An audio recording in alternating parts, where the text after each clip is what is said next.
ఎమ్మెల్సీలపై governor రాజకీయం అనే ఒక వార్తను చూస్తూ ఉన్నాం సార్. నాడు దాసోజు శ్రవణ్ అలాగే కుర్రా సత్యనారాయణ వీళ్ళిద్దరినీ కూడా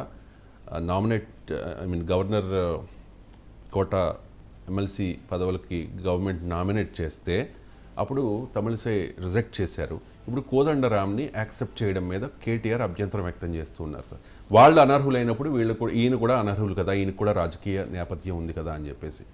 అంటే అనర్హులు కోదండరామ్ సార్ అనర్హుడు అనడం కన్నా శ్రవణ్కు జరిగింది అన్యాయమా కాదా అనేది మనం విశ్లేషించాలి. ఎందుకంటే కోదండరామ్ సార్ ఉస్మానియా యూనివర్సిటీలో రాజనీతి శాస్త్ర ప్రొఫెసర్గా, తెలంగాణ ఉద్యమ రథసారథిలో ఒకరిగా, జేఏసీ చైర్మన్గా, so Kodandaram sir contribution for formation of Telangana state, Telangana రాష్ట్ర ఏర్పాటులో ఆయన పాత్రను ఎవరము కాదలేం కదా.